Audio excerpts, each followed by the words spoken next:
पुराणों की संख्या 18 है। अभी तुरंत क्वेश्चन था यहीं से। श्रीमद् भगवत गीता मौलिक रूप में लिखी गई थी किस भाषा में? संस्कृत भाषा में। किस भाषा में? संस्कृत में। महाभारत मूलतः जानी जाती है किसके रूप में? जय संहिता के रूप में। महाभारत का प्राचीन नाम पूछा जाएगा तो जय संहिता।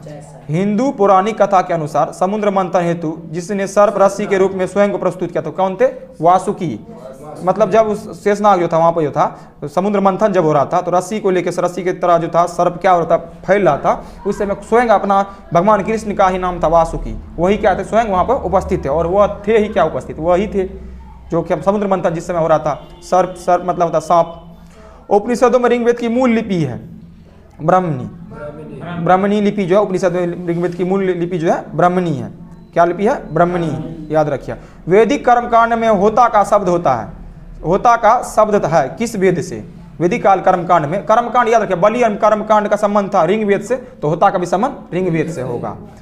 अवस्था और ऋग्वेद में समानता से अवस्था संबंधित है किस देश से? ईरान से।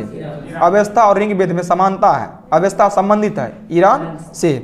अगन्या माना गया है किसको? अगन्या किसको माना जाता है? गाय को। अगन्या किसको माना जाता है? गाय को।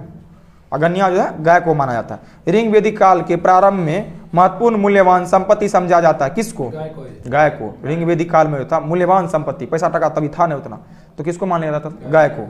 और हमने बताया गाय को जो तो वैदिक काल से बहुत महत्वपूर्ण दिया गया। हिंदू धर्म में उसी काल से गाय का बहुत पूजा पाठ करने लगा। संस्कारों की संख्या। जीविका उपार्जन हेतु वेद वेदांग पढ़ाने वाले अध्यापक कहलाते थे उपाध्याय। हमने बताया था जो अध्यापक जो पढ़ाएगा वेद वेदांग उपाध्याय कहलाता है।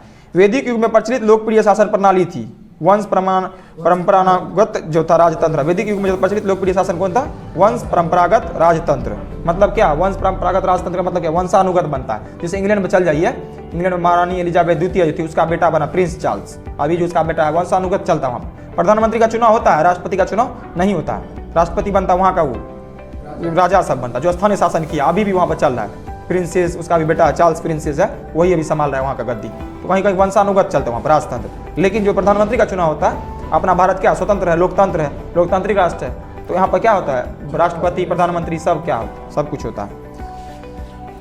देखिए अगला जो है सभा और समिति को प्रजापति की दो पुत्रियां कही जाती किस वेद में?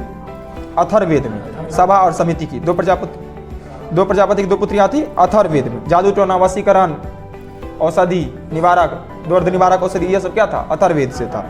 आयुर्वेद अर्थात जीवन का विज्ञान का उल्लेख सर्वप्रथम किस वेद से मिलता है?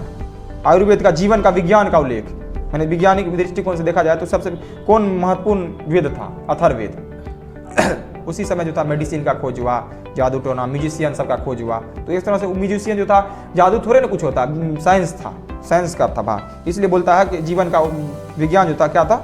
उल्लेख किया गया था अथर्ववेद में। सर्वाधिक ऋग्वेद सुसूक्त समर्पित है किस देवता को?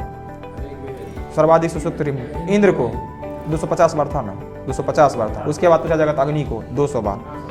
ऋग्वेद में इंद्र के बाद सर्वाधिक संख्या में मंत्र संबंधित है किसको? अग्नि को 200 बार। तुरंत क्वेश्चन आया। ऋग्वेद में युद्ध देवता समझा जाता है किसको? इंद्र को। किसको समझा जाता है? युद्ध देवता इंद्र को समझा जाता है। युद्ध करने का और वर्षा का बताते हैं। युद्ध में युद्ध का और वर्षा का देवता इंद्र को समझा जाता है। पूर्व वैदिक आर्यों का सर्वाधिक लोकप्रिय देवता कौन था?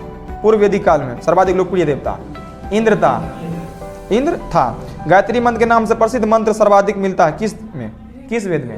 ऋग्वेद में। उसका रचयिता विश्वामित्र किया था। चलिए खत्म हो गया।